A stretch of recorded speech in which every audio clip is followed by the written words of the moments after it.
High guys, welcome my channel. আশা করছি তোমরা সবাই ভালো আছো। আমি তো ভালো আছি। আজকে একটা নতুন ধরনের তোমাদের সামনে ভিডিও নিয়ে চলে এসেছি, খুব সুন্দর একটা ভিডিও। আর আজকে আমি বানাবো গোকুল পিঠে, যেটা চাচির পুর দিয়ে তোমার দুধে চোবাবো। গোকুল পিঠেটা মানে দুধের রসে মানে ওটা ভেজাবো। সেটাই তোমাদের সঙ্গে কিভাবে করছি, পুরো ভিডিওটা স্কিপ না করে দেখো, আর ভালো লাগবে দেখতে ভিডিওটা। তার জন্য দেখো, আমি আগে চাচিটা এটা দোকানে কেনা চাচি, ওই জন্য একটু শক্ত থাকে। এবার দোকানে কেনা চাচিটা, ওই জন্য আমি একটু ঘরের লিকুইড দুধ দিয়ে চাচিটাকে একটু নরম করে নেব, যাতে আমার মানে চাচিটা মানে দিয়ে বানাতে সুবিধা হয়। ওই জন্য আমি দেখো চাচিটা এখন হালকা একটু দুধ দিয়ে সুন্দর করে কড়াইয়ে নেড়ে দেখো একটু নরম করে নিলাম। আস্তে আস্তে নাড়া দিতে হবে, যেহেতু গ্যাসটা তোমার জোরে দিলে একদম চলবে না। এবার আমার চাচিটা করা হয়ে গেছে ঠিকঠাক। এবার আমি ওটাকে নামিয়ে নিচ্ছি।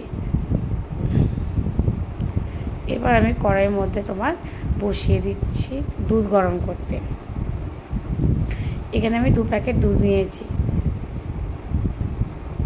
যেহেতু অনেকটাই হবে গোকুল পিঠেটা, ওই জন্য।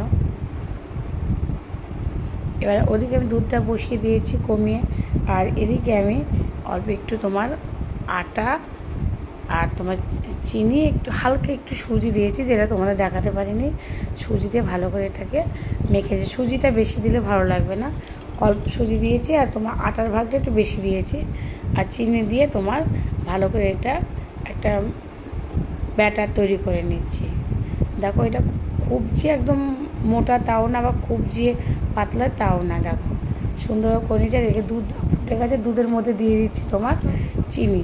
যেহেতু এটা তো দুধটা মানে অনেকে তোমার আমও করি অনেক সময় চিনি রস বানায়, আজকে আমি দুধের মধ্যেই ওটা ভেজাবো। তাই দুধের মধ্যে চিনি দিয়ে ওটা রস তৈরি করে নিলাম একটা।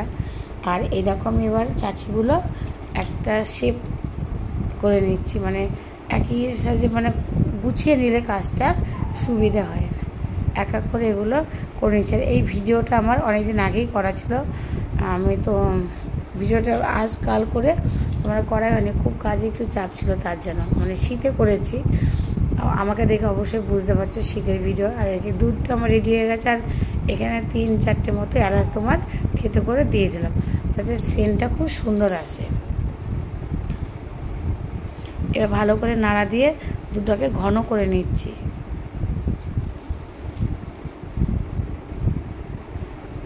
দেখো দুধটা অনেকটাই ঘন হয়ে গেছে। এবার দুধটাকে আমি নামিয়ে সাইডে রেখে দেব। আর এদিকে সবগুলো তোমার চাচিগুলো একটা শেপে রাখা, দেখো সবগুলো এক সাইজের। আমার মেয়েও বানিয়েছে, আমিও বানিয়েছি।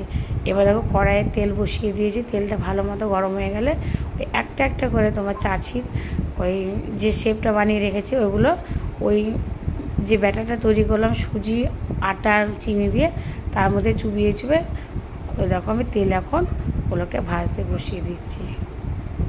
তোমরা অবশ্যই এইভাবে বানিয়ে একদম খেয়েও, খুব সুন্দর হয় এই গোকুল পিঠেগুলো এইভাবে বানালে। আর যারা আমার পাশে এখনও আসেনি অবশ্যই এসো, আর আমার ফ্যামিলি জয়েন হও, এটাই বলবো। আর অনেকে এখনও তোমার ভিডিও দেখছে, কমেন্ট করছে, কিন্তু এখনও তারা সাবস্ক্রাইব করেনি আমার চ্যানেলটাকে, বুঝতে পারি। এবার এইগুলো ভাজার সময় একদম গ্যাসটা লোতে রাখতে হবে, নাহলে এটা উপরে পট করে তোমার লাল হয়ে যাবে। দেখো কতগুলো আমার ভাজা হয়ে গেছে।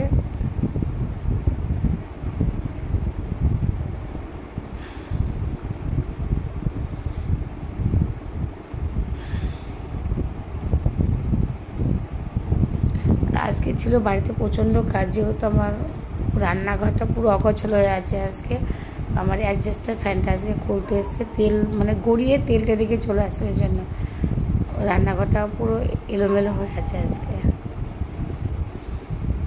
আর আমি ওই গোকুল পিঠে মানে বড়াগুলো ভেজে তোমার দুধের রসেগুলো চুবিয়ে দিলাম। এভাবেই বানালাম, দেখো কত সুন্দর হয়েছে। আর খেতে কিন্তু খুব টেস্ট, মুখে দিলেই তোমার মিলিয়ে যাবে, এত সুন্দর নরম হয়। তোমরা অবশ্যই এভাবে একবার বানিয়ে, আমি বললাম, তারপর বলবে দিদিভাই কি বোন যেটা বলো যে সত্যি এইভাবে বানালে খেতে ভালো হয় কি হয় না বুঝতে